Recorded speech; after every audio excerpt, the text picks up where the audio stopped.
cada vez que la abrimos tu palabra, hoy una vez más pueda conmover nuestro corazón, una vez más pueda tocar las fibras más íntimas de nuestra vida, pueda traer luz, esperanza, perdón, pueda limpiar y purificar nuestro corazón. Y esta noche tu palabra, como espada viva, como espada de dos filos, pueda cortar todo lo malo de nuestra vida, como también pueda darnos el poder para deshacer y enfrentar todas las artimañas del maligno. Danos tu bendición. Bendice a cada persona que hoy está aquí en este templo, mas también a las cientos y miles de personas que nos acompañan desde diferentes países, aún teniendo diversos horarios. Este momento están dedicando un tiempo especial para poder estudiar tu palabra.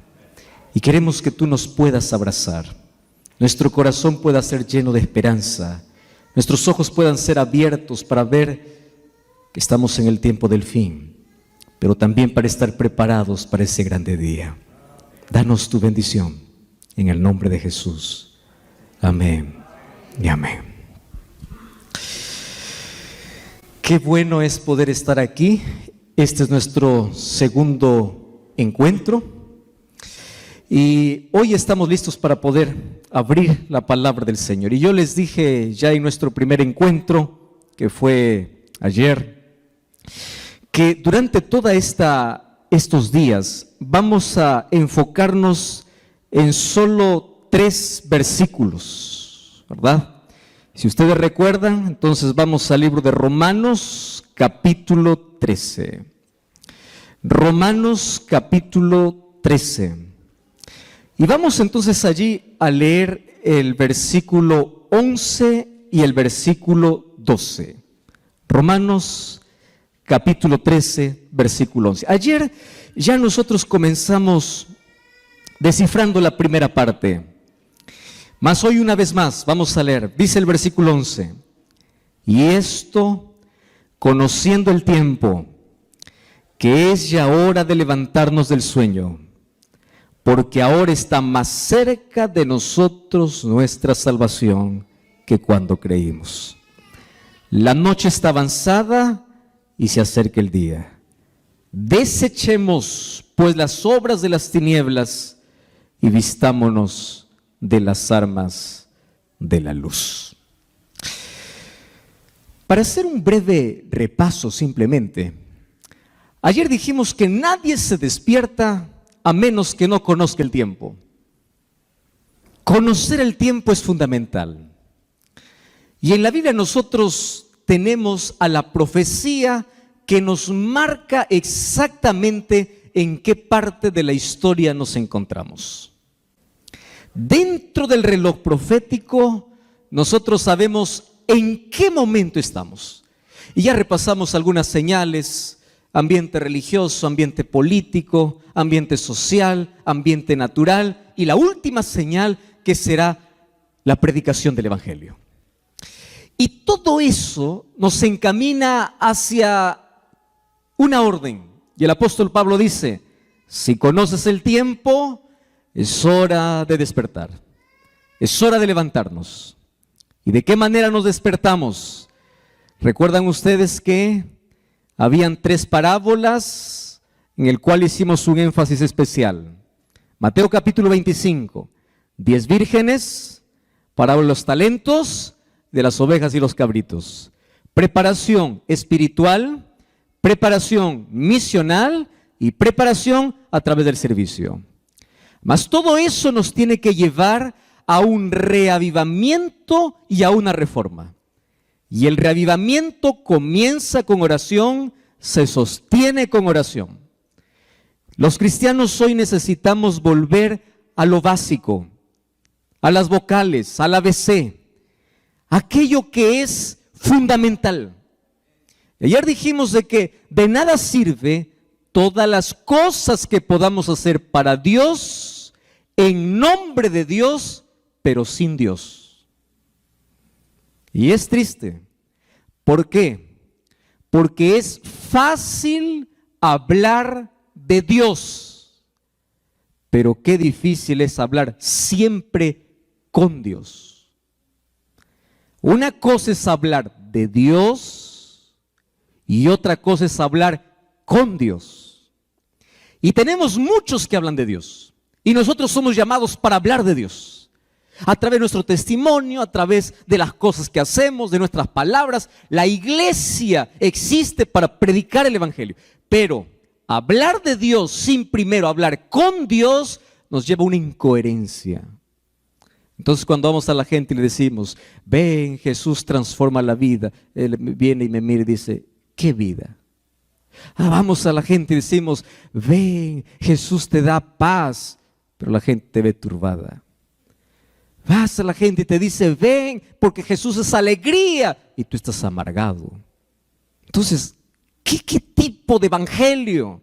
¿Qué cosa estamos dando a las personas? Entonces, despertar del sueño representa un reavivamiento, y ese reavivamiento trae una reforma, porque obviamente cuando cambia la mente, cambian los hábitos, cambia lo externo. Y dijimos que lo peligroso es que hoy estamos tan preocupados solamente en el maquillaje espiritual, menos en un cambio real. Cuando el cambio tiene que venir de adentro hacia afuera, no de afuera hacia adentro. Bueno, pero hoy nos ha tocado la tercera parte. ¿Y cuál es la tercera parte?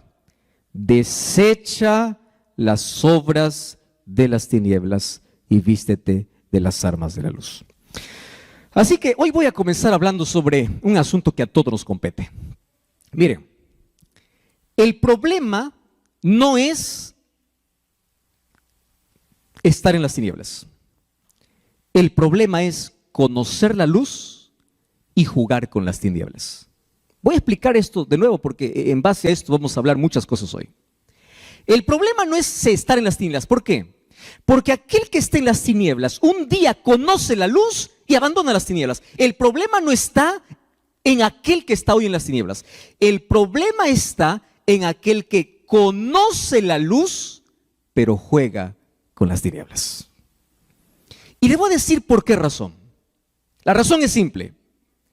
El mayor peligro del cristiano es familiarizarse extremadamente con los asuntos espirituales sin cambiar nada.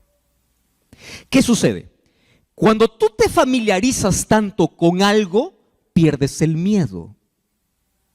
Yo no sé si ustedes recuerdan la primera vez que ustedes tomaron un automóvil. Yo recuerdo aquella primera vez. Vamos a aprender a manejar. Ahí estaba. Primero alguien me acompañó, me dio todas las indicaciones, vas a hacer esto. Y uno comienza, ¿verdad? Despacito allí, el timón con miedo y respeta todas las señales, ¿no? Todo. Genial. Eso es hasta que aprendas, ¿verdad? Una vez que aprendas ya no te da tanto miedo, porque te familiarizas. Y cuando pierdes el miedo, muchos de los accidentes justamente ocurren por mucha confianza, exceso de confianza. Aquí te dice manejar, bueno, yo voy a hablar en el lenguaje que yo conozco, aquí son millas, pero allá 80 kilómetros por hora, aquí 80, yo puedo manejar 120, ¿no? Puedo, ¿por qué? Autoconfianza. Cuando te familiarizas demasiado, tú confías mucho. ¿Qué sucede? Eso sucede en la iglesia en el asunto espiritual. ¿Hay que orar? Sí, hay que orar. Dime un concepto de oración. Conoce todos los conceptos de oración. Dime las 28 doctrinas. Conoce las 28 doctrinas. Dime la profecía. Conoce la profecía. El asunto es, conoces tanto de la luz, pero juegas con las tinieblas. Ese es el problema. Conoces tanto. ¿Y saben qué cosa es lo triste? Hoy tenemos probablemente un fenómeno que hay gente que conoce de reglas, gente que conoce de normas, gente que conoce de doctrinas, gente que conoce de profecías, pero gente que no conoce a Jesús. Conoce de todo, menos a Jesús. Tiene tanto conocimiento. Entonces el problema es que cuando tú te familiarizas tanto con un asunto sin cambiar, hay una palabra que a mí me da mucho temor y es la palabra insensibilidad. ¿Y saben qué cosa es lo que yo entendí Cuando yo veo el libro de Apocalipsis y el mensaje que Cristo da para las iglesias, el corazón más duro no está fuera de la iglesia. El corazón más duro está dentro de la iglesia. Tanto así que cuando Jesús dice, he aquí yo estoy a la puerta y llamo, ese texto bíblico no se aplica a aquel que está afuera. Ese texto se aplica a la iglesia. ¿Dónde está? Aquí estoy a la puerta y llamo. Apocalipsis 3:20. Apocalipsis 3, ¿de qué habla? Un mensaje a las 7 iglesias. ¿Para qué mensaje era? He aquí yo estoy a la puerta y llamo. Para la última iglesia. ¿Cómo se llama la última iglesia? La Odisea. ¿Quiénes forman la iglesia de la Odisea? Nosotros. Entonces, el llamado no es de Jesús a aquel que anda en las tinieblas. He aquí yo estoy a la puerta y llamo. No, no, no. He aquí yo estoy a la puerta y llamo es aquel que conoce la luz, sabe de la luz, pero Cristo sigue fuera. ¿Y saben qué es lo triste? Cuando uno se acostumbra a escuchar la voz de Dios sin hacer nada para cambiar, ¿sabes qué pasa? Sucede más o menos como cuando tú te vas a trabajar al campo. Yo no sé cuántos de ustedes conocen la vida del agricultor. Yo crecí en la agricultura porque mi padre fue agricultor. Conozco muy bien el proceso de la siembra hasta la cosecha, el sacrificio que hay que tener para sacar un grano de arroz. Imagínalo, para sacar una papa, un tomate, todo ese proceso. Pero si tú tocas la mano de un agricultor, tú vas a ver que la mano del agricultor es una mano áspera, dura, pero no se volvió dura de la noche a la mañana. Fue un proceso. Aquella mano áspera y dura un día fue mano suave. Pero ¿qué cosa hizo que se endurezca? Todos los días haciendo lo mismo. Pala y machete y barreta y pico y todos los instrumentos que se usan. Entonces la primera vez duele. Escucha lo que estoy diciendo. La primera vez duele. La primera vez toca tu corazón. Duele. Y tú dices quiero cambiar. Pero tú insistes en las tinieblas. Y de allí sigue y sigue y sigue. Hasta que llega a endurecerse. Y esto es lo preocupante. El corazón más duro está dentro. ¿Por qué? Porque cada vez que va al templo, a veces dice, ¿quién va a predicar? Pero tal, ya. Ese sermón ya lo escuché. Ese tema ya sé. ¿Te acuerdas tú la primera vez que escuchaste un mensaje? Te emocionaste, lloraste. La segunda vez, más o menos. Tercera vez, ya no. Cuarta, no te duele. Entonces, si es que Dios te brinda luz, es para que camines en la luz. Y una de las cosas lindas que entendí es que Dios jamás deja en tinieblas a aquel que ama la luz. Por eso es que yo conozco personas, durante estos días he conocido lindas historias de personas que decían, pastor, yo estaba en una iglesia, pero alguna cosa faltaba y yo quería conocer más. Y yo le digo, mira, jamás Dios deja sin luz a aquel que ama la luz. Entonces la palabra llega. El problema está para aquel que conoce la luz, pero prefiere las tinieblas. Ese es otro asunto. Y aquí el apóstol Pablo dice así, conoce el tiempo, despierta del sueño y desecha las tinieblas, desecha las obras de las tinieblas y vístete de la luz. Y aquí voy a decir otra verdad realmente impresionante. Y yo quiero que estén bien sentados porque si alguien está mal parado se va a caer. Miren aquí. El problema no es ser pecador. ¿Por qué digo que no es un problema? Porque para el pecado hay solución. ¿Quién es la solución? Cristo. El problema no es ser pecador. El problema es no querer abandonar el pecado. Ese es el problema. El problema no es tener la herida.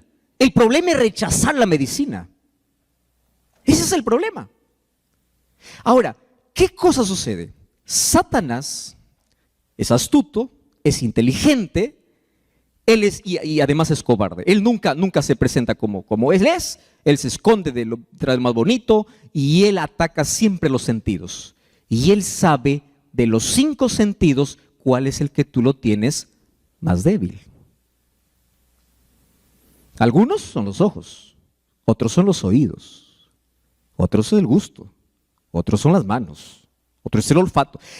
Y Satanás dice, ¿cómo es que yo puedo hacer que este que conoce la luz pueda jugar conmigo un ratito? Sentidos.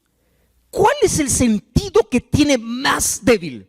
Y él dice, y él no está probando, él sabe que cada pez tiene una carnada diferente. Entonces, la tentación para mí es diferente a la tentación para ti.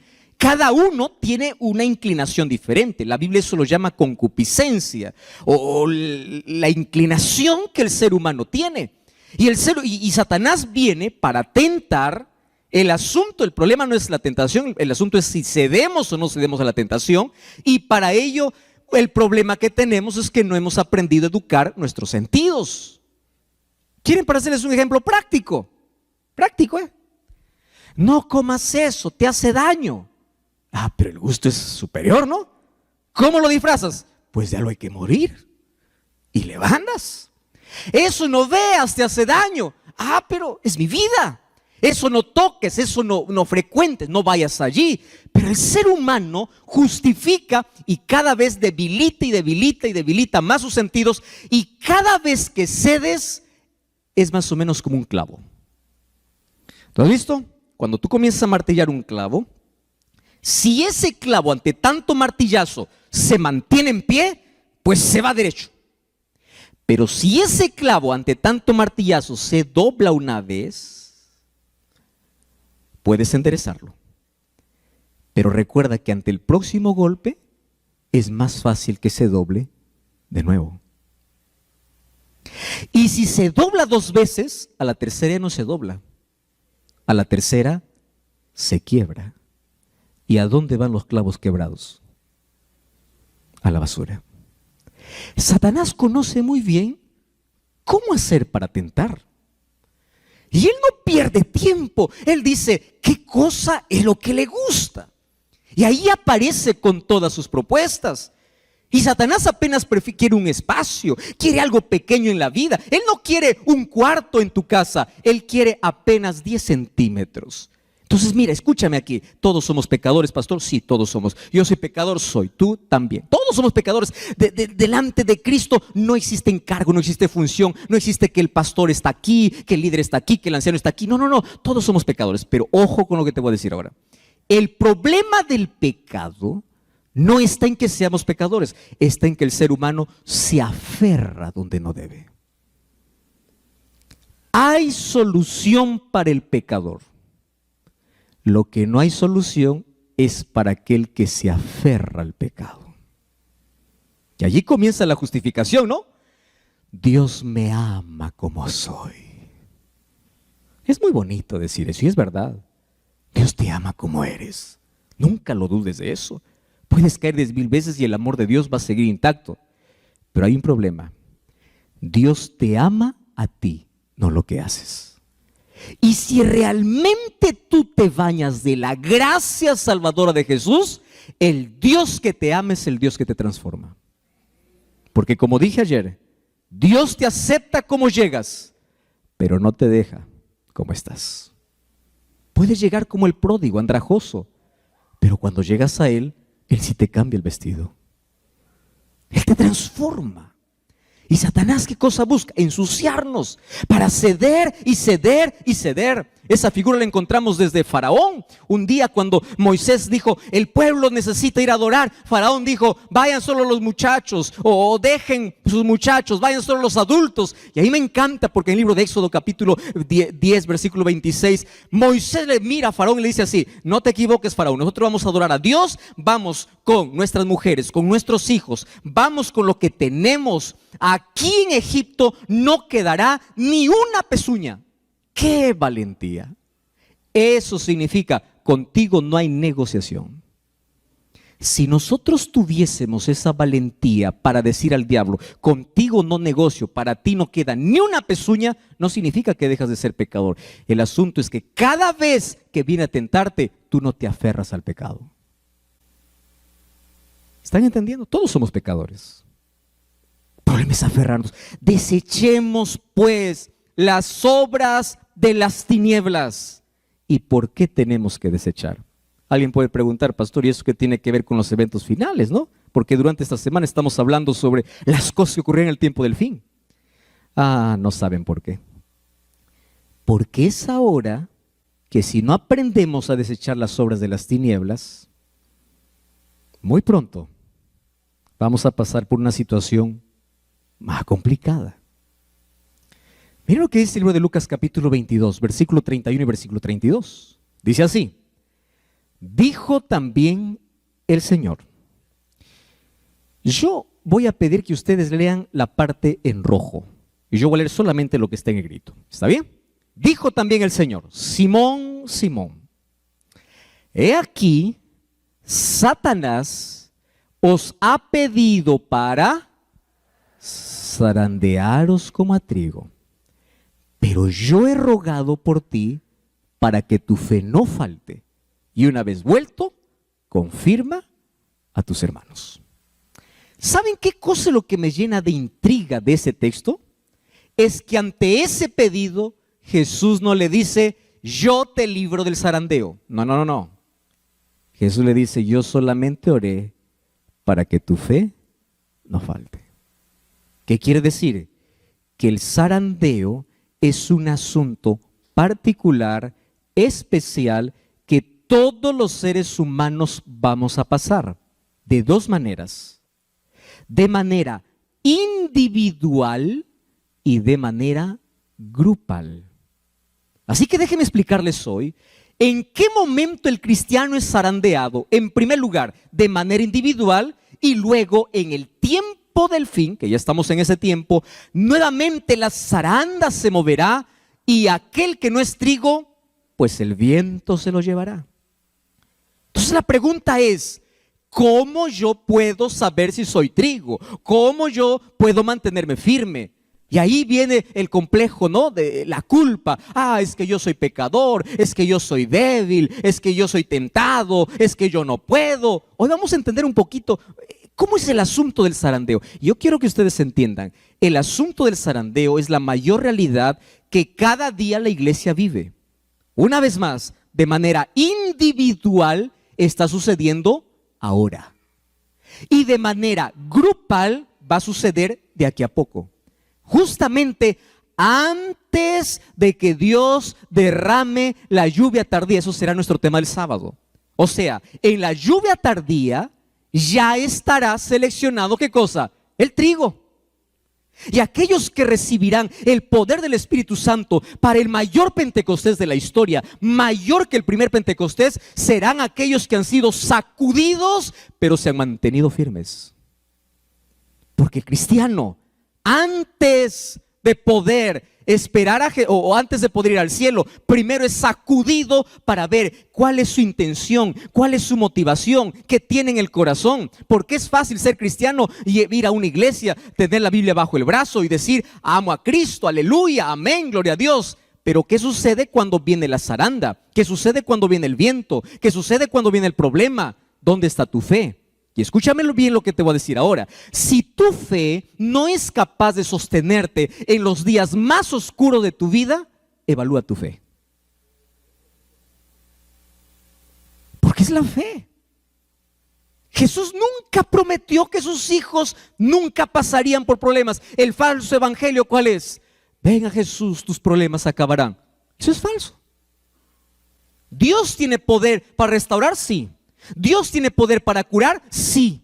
Pero nunca Dios te ha prometido que si vas a Él, tus problemas acaban. Al contrario, Jesús te dice: el que quiere ser mi discípulo, venga, pero tome su cruz y sígame. Y feliz es aquel que entiende que aunque el cristianismo tiene una corona al final de su carrera, antes de la corona, primero tiene una cruz para el camino. Ahora, ¿qué es el zarandeo individual? Aquí vamos a responder algunas preguntas. Primero, ¿quién produce el zarandeo?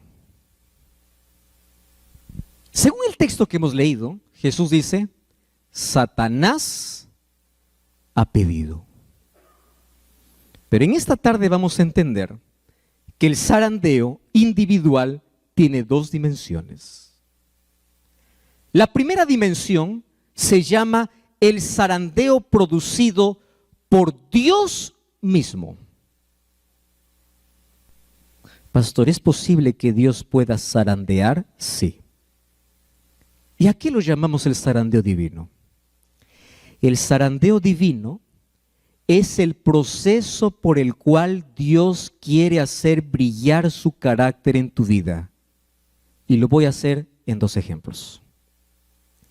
Dice que una vez se le preguntaron a un joyero, ¿cuándo es que el oro es oro puro?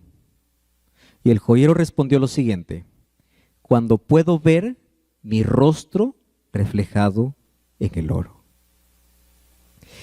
Pero para que el oro pueda reflejar el rostro de aquel que lo tiene que pasar por un proceso. Y ese proceso se llama fuego. Cuando nosotros enfrentamos el fuego, existen 2 tipos de personas. Personas tipo oro y personas tipo leña. ¿Qué sucede cuando tú colocas leña al fuego? ¿Cómo termina ese pedazo de leña? Por más fuerte que haya sido, cenizas. ¿Qué sucede cuando colocas el oro en el fuego? Más fuego, más brilla. La pregunta es, ¿quién eres? ¿Oro o leña? Porque puede ser que en algunos casos nuestra fe se deshaga ante la primera prueba de la vida. Y quiero que sepas que la Biblia sí habla de que Dios sí prueba a sus hijos. Es bíblico.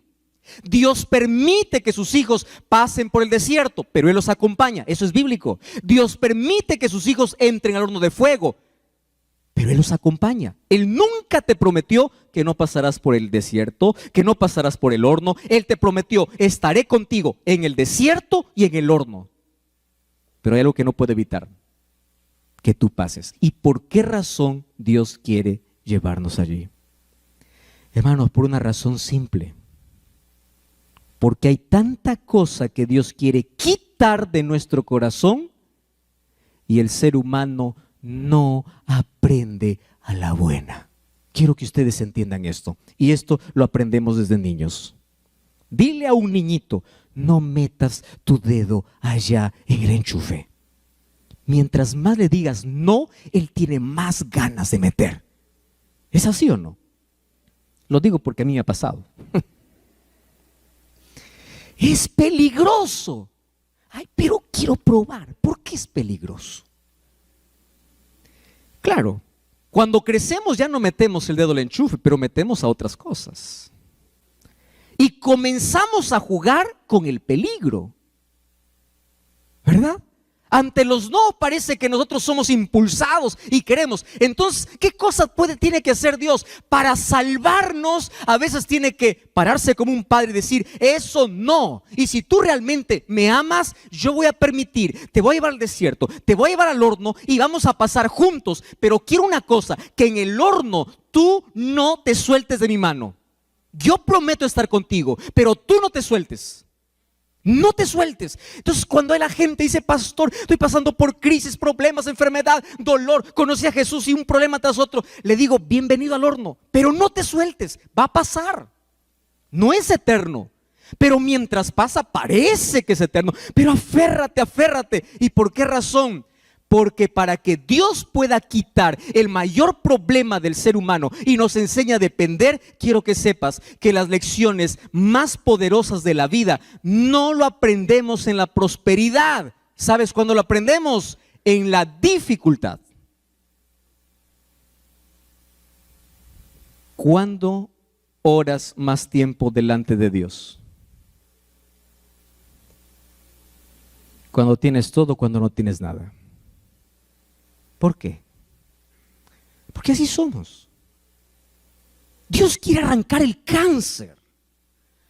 Y a veces ese cáncer que te está carcomiendo y puede hacer que te puedas perder, Él tiene que usar el bisturí divino. ¿Qué cosa es el bisturí divino? Es una operación. Yo ya conté esta historia. Hace algunos años yo enfermé, fui al médico. Me dijeron: tienes el apéndice a punto de reventar.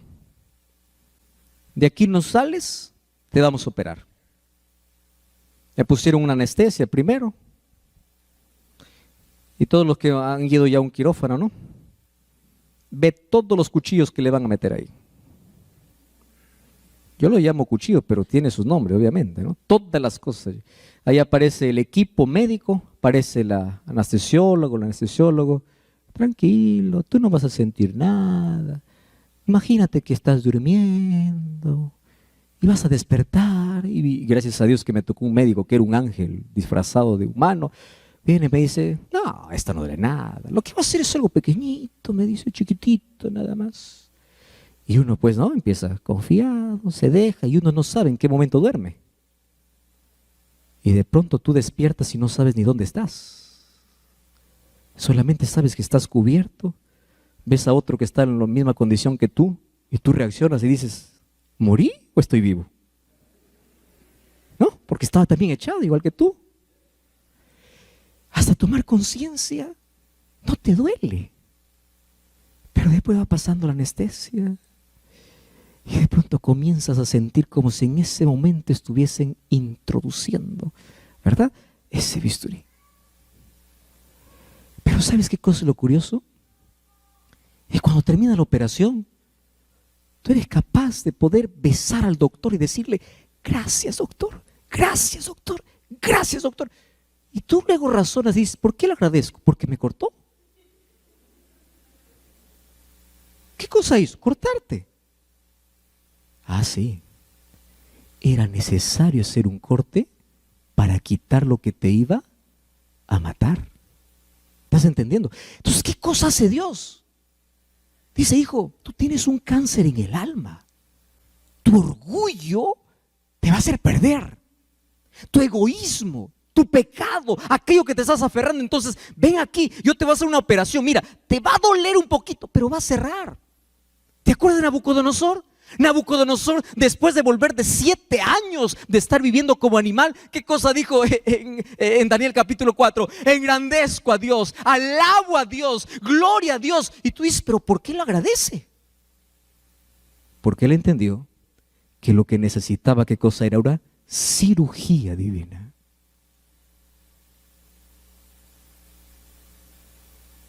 Entonces, la primera fase del zarandeo individual, ¿en qué consiste? En que las pruebas son necesarias. Entonces, cuando te vaya así todo mal, parece que Dios no te escucha. ¿Viste? Aquella sensación que el ser humano tiene, ¿no? Pastor, Dios ya no me escucha. Y a mí me duele. ¿Sabes por qué? Porque yo también lo he sentido. Llega un momento en la vida en que te va mal y mal y mal y mal y parece que oras y Dios parece que está en silencio, en silencio. Y ahí aprendí una cosa: el cristiano aprende a vivir no confiando en lo que siente, sino aprende a vivir confiando en las promesas de Dios. Porque si tú solamente dices, no siento, yo no imagino a David escribiendo Salmo 23 así: cuando ande por el valle de sombra y de muerte, yo sentiré que tú estás conmigo. No. Él dice así: cuando ande por el valle de sombra y de muerte, no temeré, porque tú estás. Aunque no lo sienta, tú estás. ¿Es eso la fe? La fe no es sentir, la fe es creer. Entonces, cuando pases por el bisturí, cuando pases por el fuego, cuando pases por el desierto, no esperes sentir, cree, Dios está. ¿Y qué cosa es el zarandeo? Mi fe se fortalece en el dolor, mi fe se fortalece en la prueba. No es que ante el primer problema, ya caigo, ya me desanimo, ya me voy a dar la vuelta a Dios, ya doy la espalda a Dios. No. El zarandeo individual hecho por Dios tiene que ver para probar cómo está tu fe. Te voy a decir un ejemplo bien práctico para que me entiendas mejor. ¿Recuerdas tú al joven rico? El joven rico un día se acercó a Jesús y le dice: maestro bueno, ¿qué haré para heredar la vida eterna? Y Jesús lo zarandea. ¿Cómo lo zarandea Jesús? Le dice así: primero, ¿por qué me llamas bueno? Bueno solo Dios, reconozco que yo soy Dios. Y luego cambia, le dice solamente maestro. ¿Qué voy a hacer? ¿Los mandamientos guardas? ¿Y qué cosa respondió el joven? Muy bien. Una cosa te falta. No le dice que sea pobre. Lo que le dice es, colócame a mí, o coloca a Dios en primer lugar por encima de tu riqueza. ¿Por qué? Porque este joven se aferraba a sus riquezas, que él podría hacer todas las cosas correctas mientras no le toquen su dinero. Ahora, ¿sabes? Esto es muy fuerte lo que te voy a decir. Muchas personas se perderán por sus defectos, pero miles de personas se perderán por sus virtudes. Pastor, ¿cómo es esto? Explíqueme mejor. Te voy a explicar así. ¿El joven rico era buen ciudadano? ¿Sí o no? ¿Guardaba los mandamientos? ¿Sí o no? ¿Tenía interés en la salvación? ¿Sí o no? ¿Era un hombre virtuoso? ¿Sí o no? Muy bien. ¿Cómo acabó?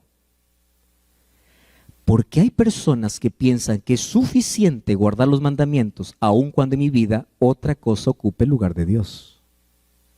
Y aún así no guardaba los mandamientos, porque por encima de Dios, ¿qué cosa estaba? Su riqueza.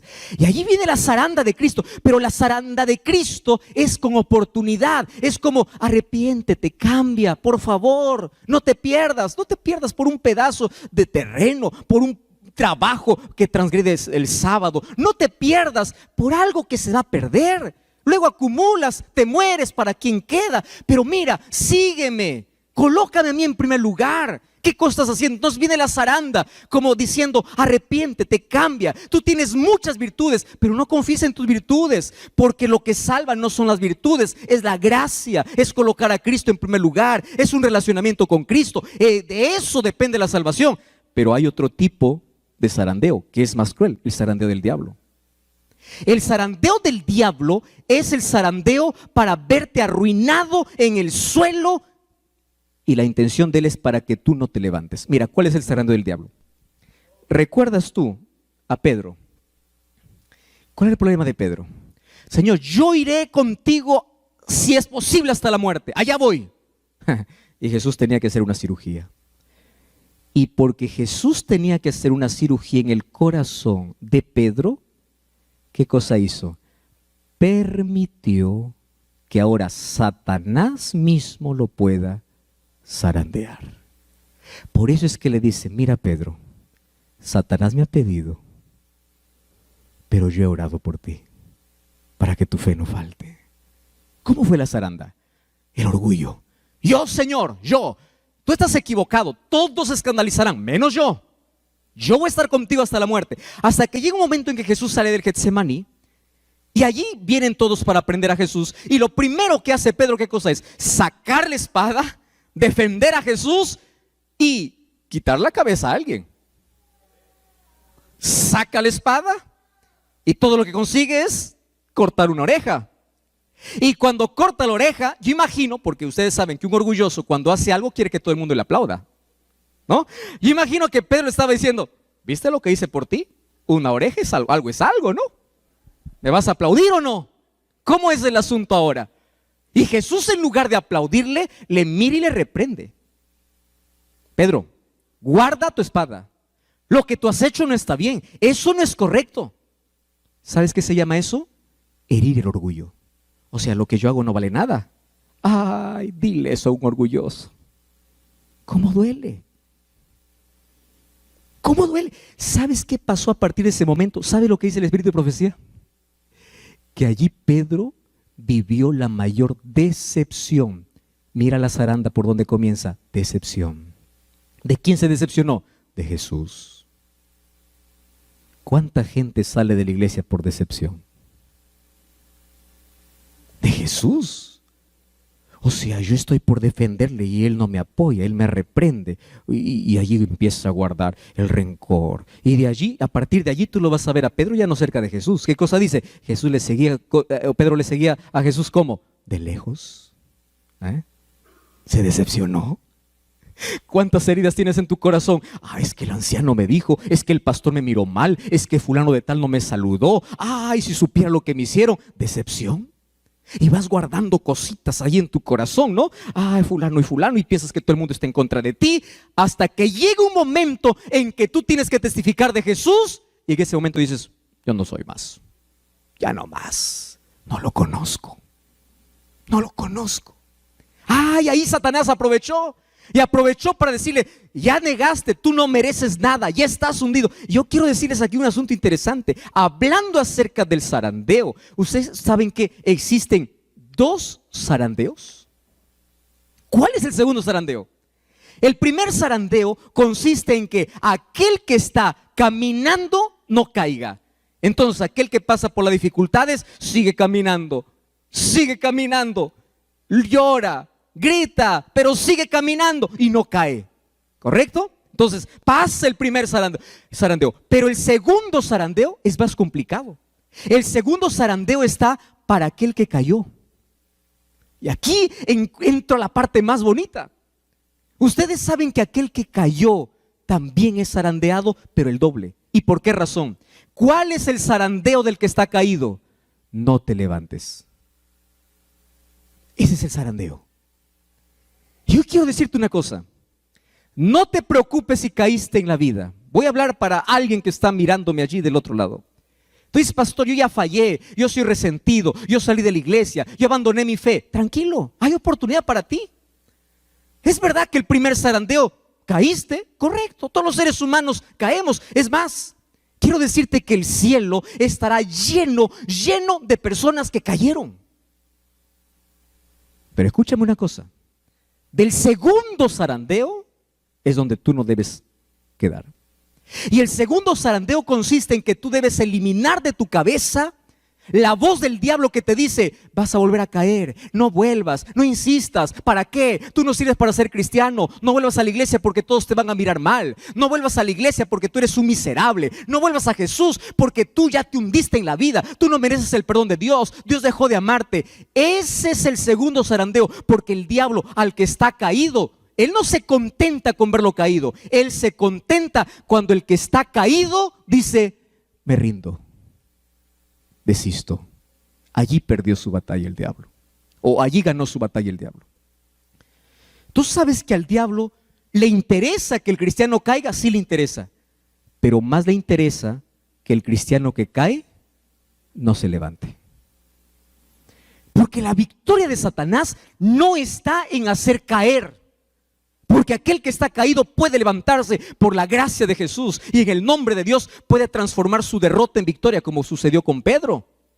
Pedro lloró, se arrepintió, se levantó, fue discípulo de Jesús, el mayor predicador. 3,000 personas en el Pentecostés se bautizaron por su mensaje. El apóstol murió por Jesús porque después de su caída se levantó. El problema no son las caídas, el problema es que cuando tú estás caído no te levantes. Y el mayor trabajo del diablo es mandar sus demonios, es mandar gente, es mandar incluso tu familia para decirte, ya no te levantes, tú no mereces, tú ya caíste, tú ya fuiste demasiado lejos.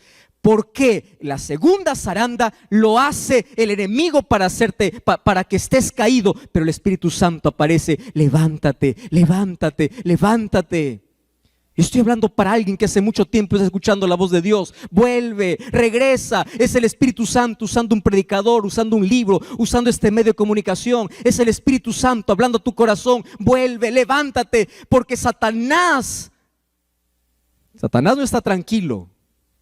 Satanás no está feliz solo porque caíste. Satanás estará feliz cuando tú digas, yo no sirvo para ser cristiano, y te quedes allá afuera. Allí será la mayor victoria de Satanás. Pero mientras te caes y levantas, habrá oportunidad para ti. Habrá. Entonces el zarandeo de manera individual tiene que ver con un zarandeo que uno puede ceder ante una debilidad, puede caer, pero el segundo zarandeo está en si me quedo o me levanto.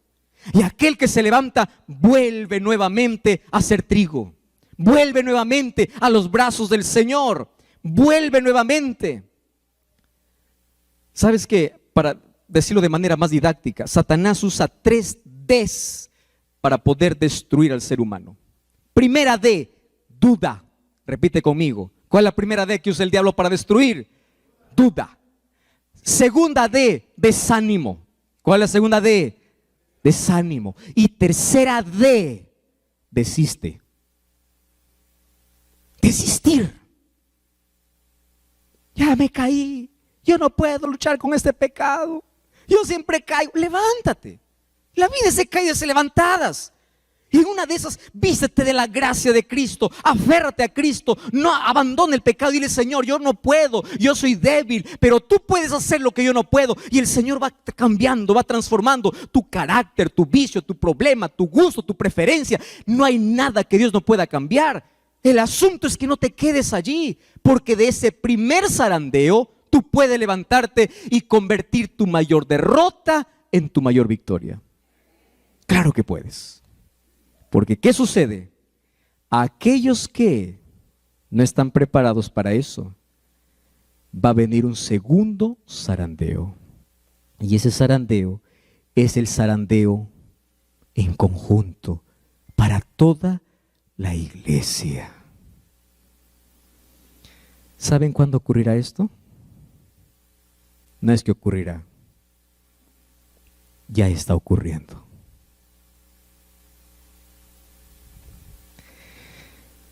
¿Ustedes saben cuándo se dará este segundo zarandeo que sacudirá la iglesia y se verá la mayor apostasía de todos los tiempos? ¿Qué cosa es apostasía?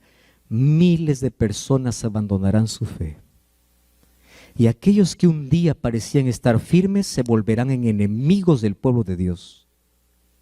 Pero saben, yo encontré un texto que a mí me impactó mucho y dice así: aquellos que caerán en el zarandeo serán aquellos que tuvieron una experiencia superficial con Dios. Por eso es que yo insisto desde ayer, 40 años en la iglesia no significa nada a menos que tú no pases tiempo con Dios. Y acá hay una frase que quiero que se te quede en la cabeza. Cristianismo no se cuenta los años que estuviste en la iglesia, sino el tiempo que pasaste con Dios. Eso es cristianismo.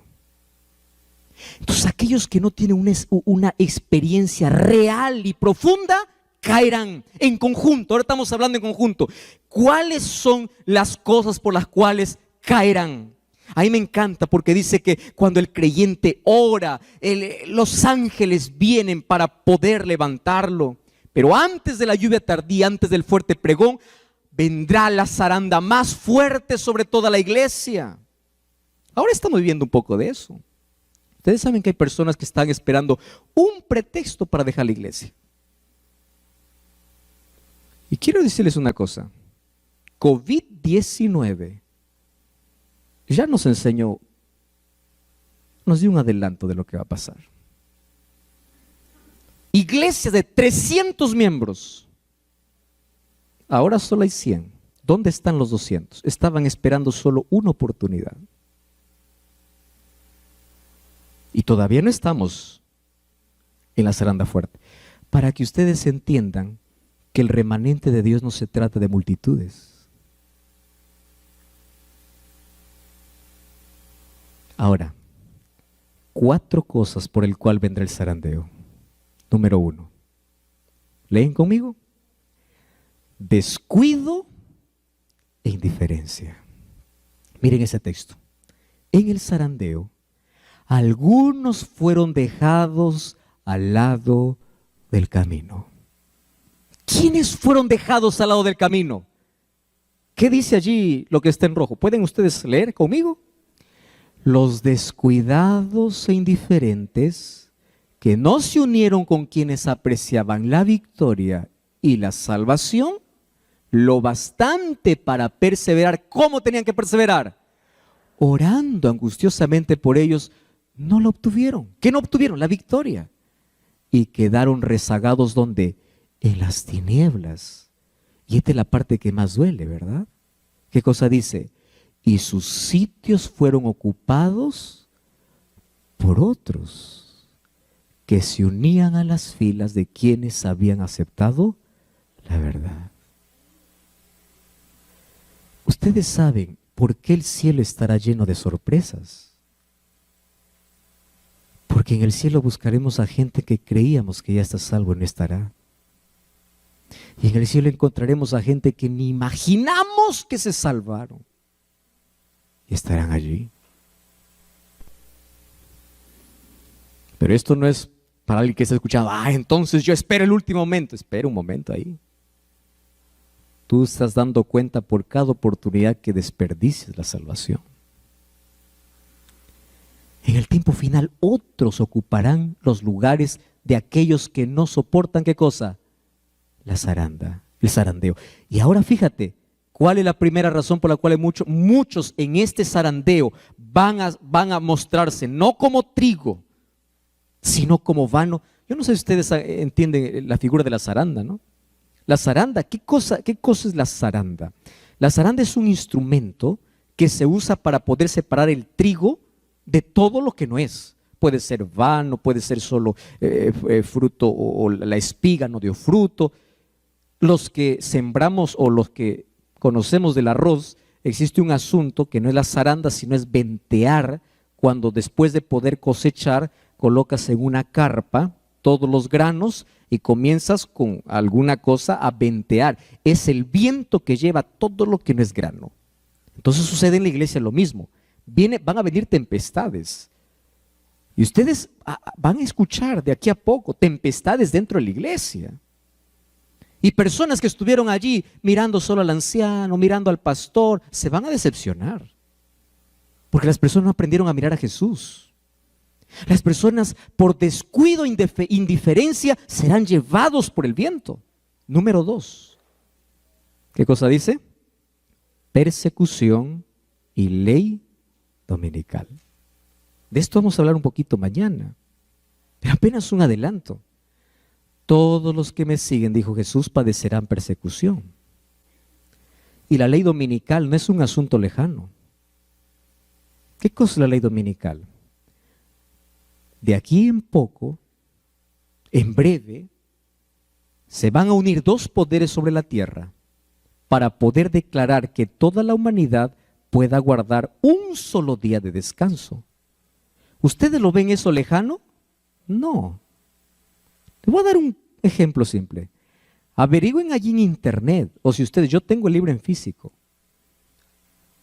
la encíclica del Papa Francisco, que se llama Laudato Si. Así se llama. ¿Saben qué dice Laudato Si? Vamos a trabajar para cuidar el medio ambiente, cuidar nuestra casa. ¿Suena bonito el discurso o no? Claro. Lo acepta el religioso y también el que no es. ¿Quién puede estar en contra de cuidar la naturaleza? Nadie. Pero ¿saben qué propone? Necesitamos descansar un día a la semana. ¿Y qué día? Domingo. Ahora, esto cada vez se va a venir con mayor fuerza. Y aquellos que quieren ser fieles a la palabra de Dios, sabiendo que Dios tiene un solo día, ¿qué van a hacer? Perseguidos. Pero esta ley no vendrá primero como imposición, primero vendrá como ofertas. Y allí ocurre el zarandeo de manera global. Imagínate, mañana viene tu jefe y te dice así: mira, a partir de esta semana, yo te voy a duplicar el sueldo si tú ahora trabajas el sábado. ¿Cuál sería tu respuesta? Gloria a Dios, y así sería. Porque allí, ¿qué cosa está haciendo? Zarandeado. O es Dios o es el dinero, ¿verdad? Exactamente. Ahora, ¿pero qué me dices de personas que ahora ya están negociando su fe? Ahora. Entonces eran los primeros en aceptar las ofertas. Primeros. Pero luego vendrá una imposición.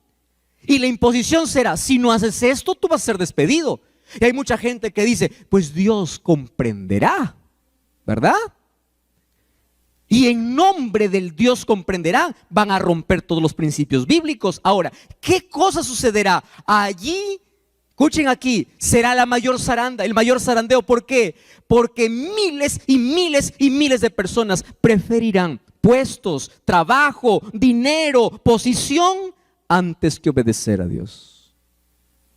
para que cuando llegue ese día tú puedas tener claro cuál es tu respuesta. Ahora vienen pequeñas pruebitas. ¿Te ha pasado o no? Pequeñas. ¿Eres fiel allí? Tercero, rechazo al mensaje de la Odisea. Miren, en persecución y ley dominical, pronto los hijos de Dios serán probados por intensas pruebas, y muchos de aquellos que ahora parecen ser sinceros y fieles, ¿qué dice allí? Resultarán ser vil metal. En vez de ser fortalecidos y confirmados por la oposición, las amenazas y los ultrajes, se pondrán cobardemente del lado de los opositores. Tercero, rechazo a la Odisea, al mensaje de la Odisea. Los que perseveran en su, ¿qué cosa dice allí? Indiferencia. Y no reciben la amonestación de Cristo en el mensaje de la Odisea, ¿qué cosas serán? Vomitados. ¿Qué significa vomitados? Despedidos del cuerpo de Cristo, ¿cuándo? En el tiempo del zarandeo. ¿Qué cosa está diciendo? ¿Cuál es el mensaje a la Odisea? No juegues a ser cristiano. ¿Cuál es el mensaje a la Odisea? Ojalá fueses frío. O eres caliente, pero no eres ni frío ni caliente. ¿Qué cosa eres? Tibio. Estás en medio. Dices una cosa, haces otra cosa. El sábado vienes a la iglesia, cantas al Señor, con esa misma boca que alabas al Señor, el domingo estás insultando. Estás maltratando. Tibio. Rechazo el mensaje por la indiferencia. El asunto es que se acostumbraron a escuchar tantas veces el mensaje de Dios y lo peor es que ellos se conformaron con su estado espiritual. Hay gente que se conforma. Así será, pues. Así. Así moriré, pastor. Así. No hay cambios. Finalmente, fíjense lo que dice aquí. Conocimiento superficial. ¿Qué es conocimiento superficial? En lo porvenir, las supersticiones satánicas, ¿qué cosa dice? Cobrarán formas nuevas. El error será presentado de un modo agradable y halagueño. Falsas teorías revestidas de luz serán presentadas al pueblo de Dios. Así procurará Satanás engañar a los mismos escogidos si fuera posible. Eso dijo Jesús en Mateo 24. Y se ejercerán influencias extremadamente seductoras. Y esa frase hay que tener en cuenta. ¿Qué dice? Se hipnotizarán las mentes. ¿Saben que eso ya se está cumpliendo hoy? Satanás está vendiendo toda la filosofía a través de películas y música. Y de manera camuflada está entrando a nuestra cabeza cosas que hay gente que cree más en una película que en la Biblia. Yo he preguntado a muchas personas, por ejemplo, diciendo, ¿por qué crees en el rapto secreto? Y la mayoría no me sostiene con la Biblia. Me sostiene con películas de Hollywood.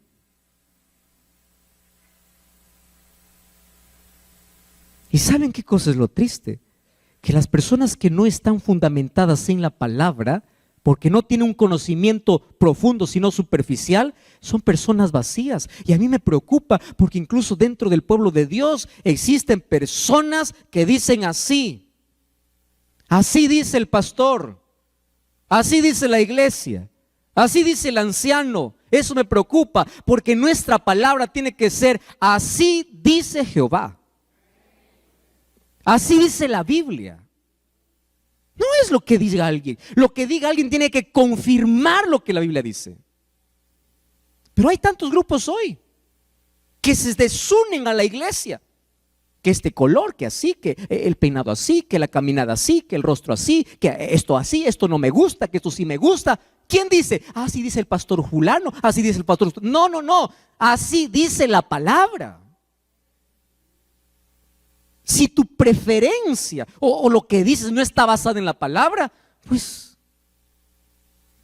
Y una de las cosas tristes es que hoy nuestras Biblias están cerradas. No estoy hablando dentro del mundo secular, dentro del propio pueblo de Dios. Qué tristes que cristianos apenas leen el versículo que se da en el culto divino y la Biblia se mantiene cerrada por 7 días más. Queridos, va a llegar un momento, y ese momento comenzó. Dios está, ¿cuándo? Ahora, zarandeando a su pueblo. ¿Por qué lo zarandea? Probando